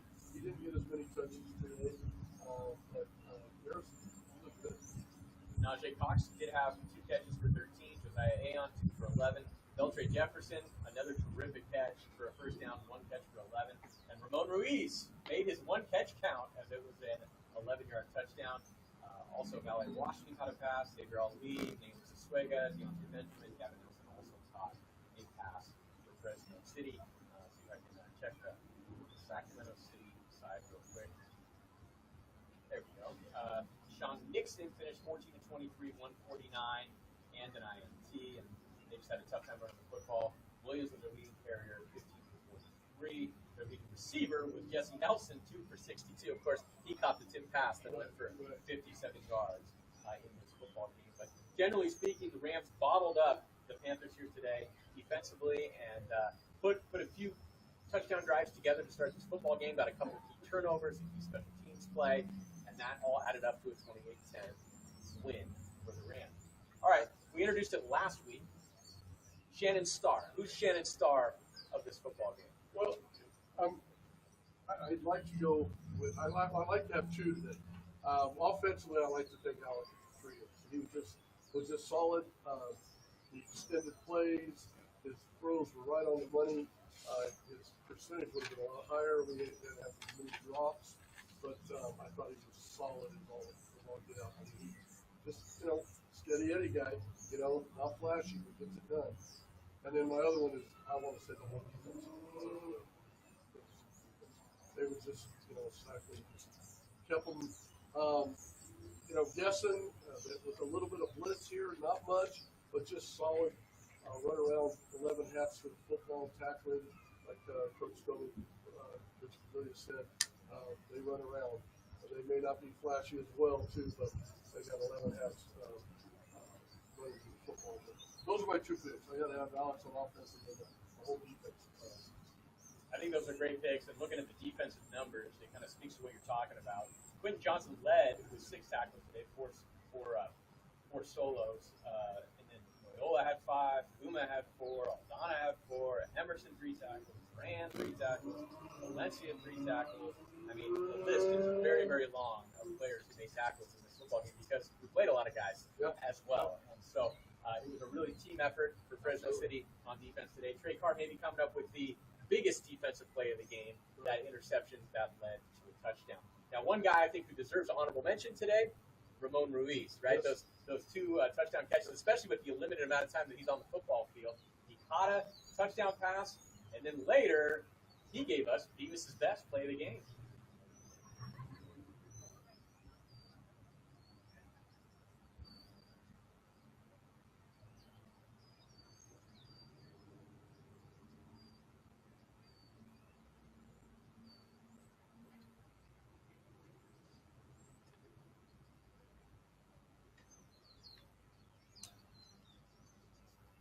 Yeah, a little nod to Danielson there, right? Mr. Miyagi with the, I forget what you call it, right? The move that Daniel did. The crane, yes. yeah.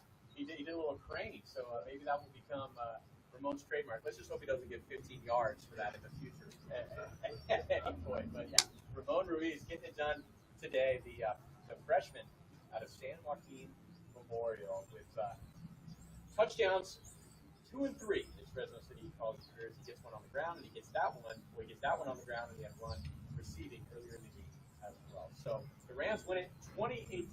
Any final thoughts, Shannon? No, I just enjoy watching these guys play because it's a team.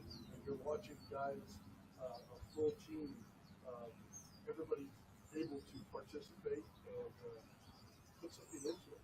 It's not just one star. It's a football team.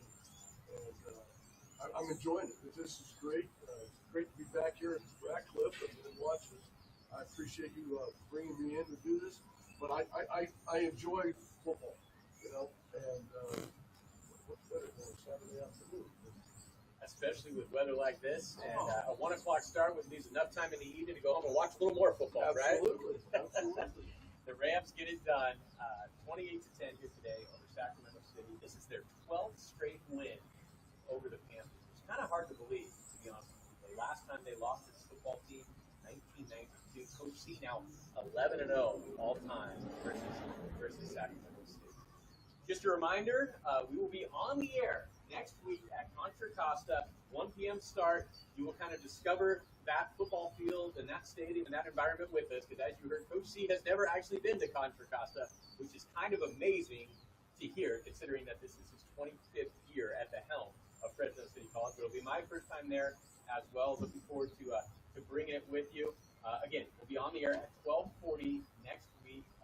Might have a special guest in the booth, someone who might be related to me, so more on that to come at a later date. I think we'll probably bring Shannon back later if you're up for it, maybe for the final 2 games of the year, Reedley and Modesto after that. Absolutely. Yeah. Love it.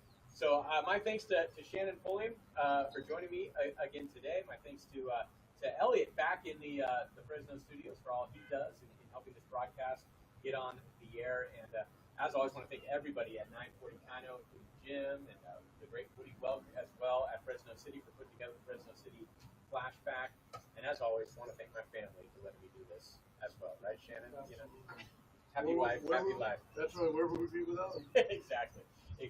She is kind enough to let me come out on Saturdays and announce football games, and I really appreciate that. And today I got to announce the Fresno City College win, 28-10 over Sac City, their 3rd straight win. The Rams are on a roll. We'll see if they can keep it going next week at Contra Costa. Have a good afternoon, everybody.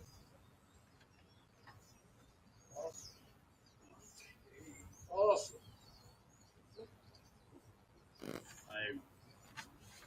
Thanks, Elliot. I've never been. I don't think I haven't been there. Well, that's Orlando. Yeah, the first time we played them, Tom Flores was the quarterback. Appreciate it. Oh, really? Yeah, then we lost 22-20. Yeah. Cool. Yeah. If you want to email just any all the touchdowns, that'd be great. During the Thanks, bud. Yeah. And then we played home and home. Your freshman year. And it was here. Yeah. Yeah. And then we went up there in '84. My sophomore year, but I was done. I didn't play that game. Well, again, Keith Fields was hurt.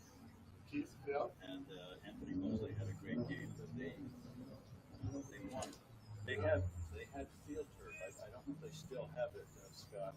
There's a nice crown on it because it's field turf. That's what they have at Chabot as well. Okay. I was watching a little bit of the. My younger brother is actually going to come up next week and he wanted to do a game, so we kind of arranged it like about a month ago. Oh, that's cool. And John was like, yeah, go for it. And Oh, so, yeah. but can I pencil you in for the Reedley and Modesto after Absolutely. that? So they're both 1 o'clock. It would Okay. be. It's going to be here for Reedley Reedley. in 2 weeks. Okay.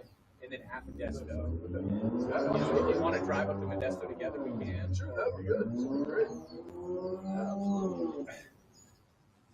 Yeah. Ultra Costa. I remember playing.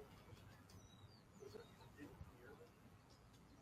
When we put up 2 of their quarterbacks. I'm trying to remember. Remember we put up 2 of their quarterbacks, and then they had the ball they had the ball on the 1 yard line, and their back and third string quarterback or receiver came in and threw a touchdown pass 99 yards. You remember that? No. It was like we were like, oh my God, we just got through, we're killing them. We put out there, and they, and one of our, I think it was Dwight Bibbs. I think Dwight slipped and fell. Or no, you know who it was? I'm sorry, Quincy Washington. Okay, another good. Yep. Quincy fell down and in man coverage, and he went 99 That yards. was Jim Alvarez's last year. I came on during the next year. Okay. But I jumped for some reason. You know, we were doing games on cable TV. I was doing some play-by-play. However, I wasn't there, and all that. I would have remembered that 99. Yeah, it was. I want to say it might have been against San Juan. But yeah, 93 was. I was helping out. I started doing that in 82. Yeah. I did it 2 years, and then the next year I was, I got hired in as what they call a full-time. Yeah, that's educator fees, as you know. Yes. Oh yes, absolutely. And John Two Measures hit the nail on the head with that one. He said, you're working 40 hours a week and you're getting paid for 20. I said, yeah. Basically. But I needed a job, and so it all turned out. Well, I'm not done with football today. I got to drive up the hill. Our youth team has their first playoff game today. Your youth team? Yeah, so our Minarets Minarets team? Yeah, and I go and make sure I support those kids, because they're our future. So I'll be going to the game. So they have the first playoff game today against Washington, against Yosemite. Nice. Yeah. How old are these kids? Well, we have all 3 levels. So the Pee-wees are 9, the juniors are 12, 13, and then the seniors are the 8th graders, 7th and 8th graders. So, yeah. Okay. Yeah, when I was in the Air Force, we had a popcorner team on the base. A friend of mine was the head coach. Yeah. It was fun. Yeah, these kids, we have our junior team, our little Pee-wees are really not very good. But our junior team and our senior team are pretty good. So we got a back-to-back group of kids that are coming in that are going to be pretty good. Nice. Yeah. So is that like, when you say junior, is that like middle school or is that? Yeah. The junior kids are probably the 6th graders. Oh, 6th graders. Okay. Yeah, and then the seniors are the 7th and 8th graders. Gotcha. Yeah. So that's cool. Unless you're like a Columbus University, things are so cyclic. Oh, absolutely.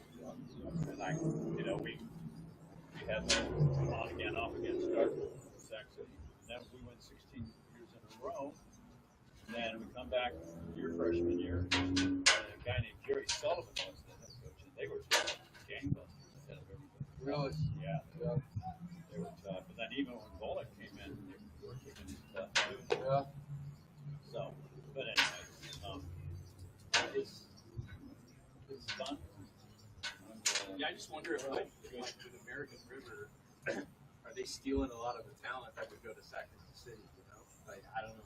Well, a lot of times, in some of the sports, it was Sierra. Oh yeah. Well, both Sierra and American Well, River. when John was there. Yeah. And Sierra was getting baseball players away from Sac City. And I don't know. Cosumnes River, the coach that they had, he retired a few years ago, but he had been at LA Harbor, and they had good teams there, and then he got them going. Yeah. And then he retired. Cosumnes River hasn't been the horse. It's been kind of like San Joaquin Delta. Oh yeah. Delta well used to do really well. Yeah. So it's The AD back in 1984, one of my first road trips, Scott. Yeah. The guy was a total douchebag. It was a night game, okay? Yeah. Okay.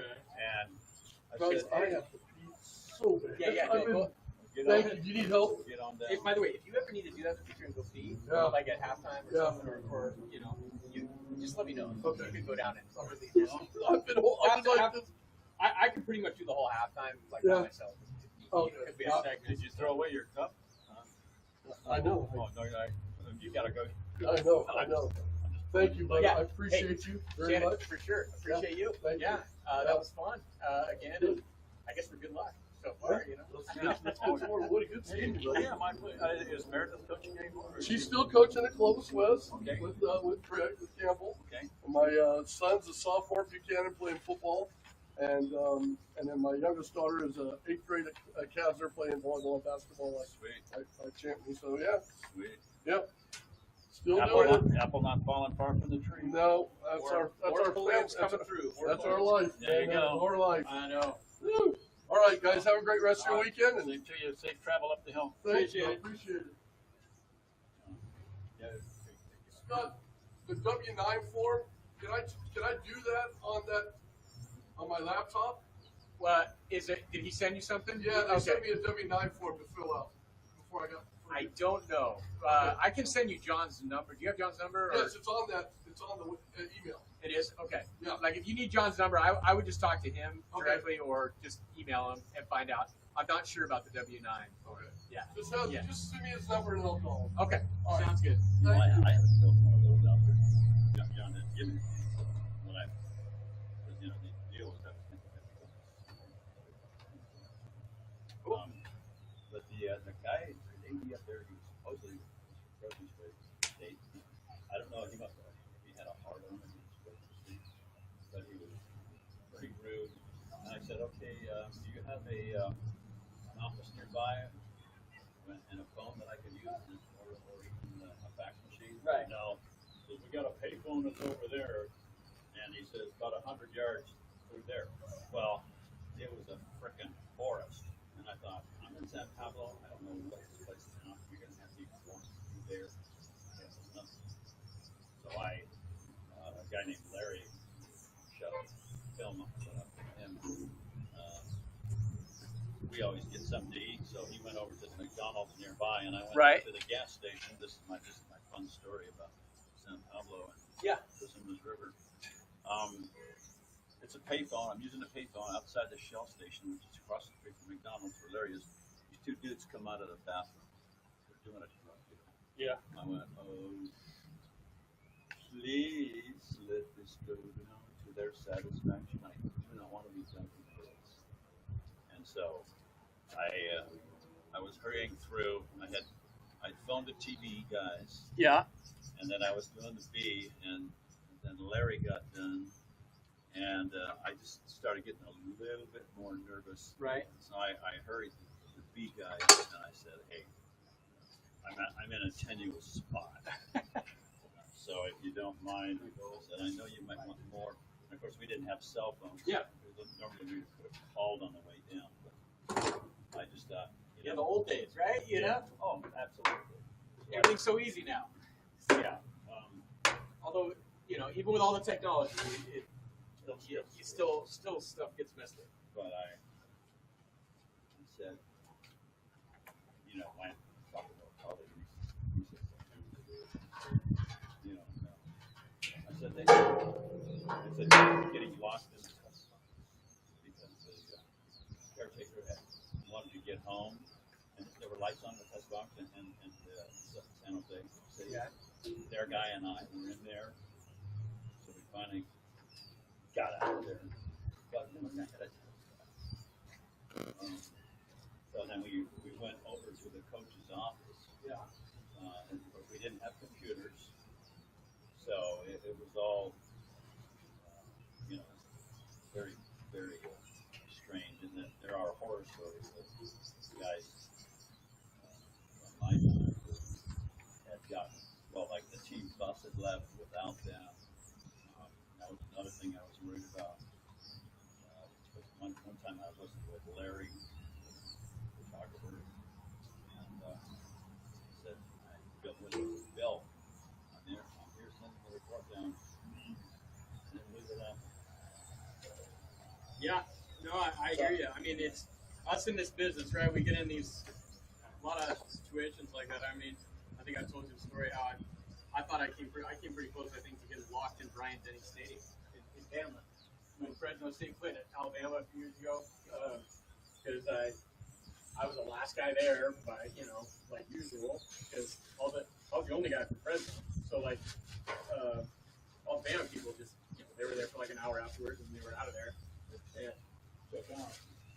And so I mean, I'm in some media workroom, like field level, and thankfully, this guy like asked if anybody was in. Like if he hadn't have asked, I think I would have been screwed. I think he was locking the door to that workroom, and that was nice of him. And just a little. He said, "Okay, we'll lock this on the way out." I was like, "Oh, okay, yeah." Where you at now? How did you get back to the team? Was the team was waiting for you? Well, we actually traveled. I didn't travel with the team that time. We've always tried to stay away from that. Andrew, kind of an Andrew philosophy.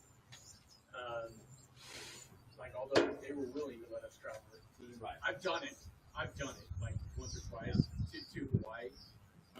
I do admit, like, even though it's convenient,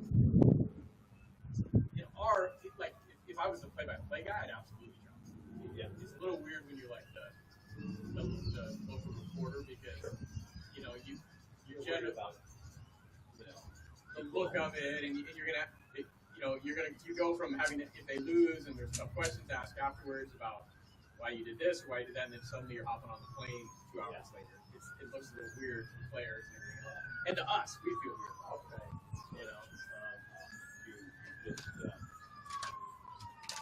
You just have to go with it. And there, for me, there were times where I would drive, I'd get a vehicle from school and drive by myself, because,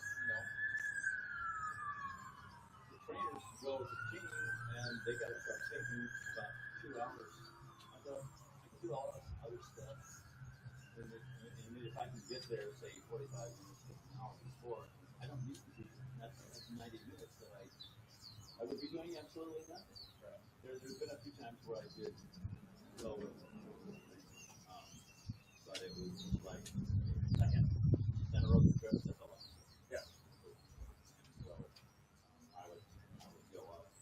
I mean, it was hellish, like travel, like when we weren't with the team, because for these long trips, because you go out there, we go out there Friday, and we're you're flying from Fresno. It's not like you're flying from LA to a big city. You've got to get to Tuscaloosa, Alabama from Fresno, right? So it's like, hey, you're flying in to go to Fresno, to like Montgomery is what I did, and big layover in like Dallas somewhere or something like that, and then on the way back too. But also, like at that time, we were trying to get the stuff back for Bulldog Insider on Sunday. So, you basically pull an all-nighter and just have traveled, and then just come right back into the station. And I kind of don't miss that. It's like I told Andrew, I don't mind going on, like, we were going to go on a big road trip, like across the country or something. Right.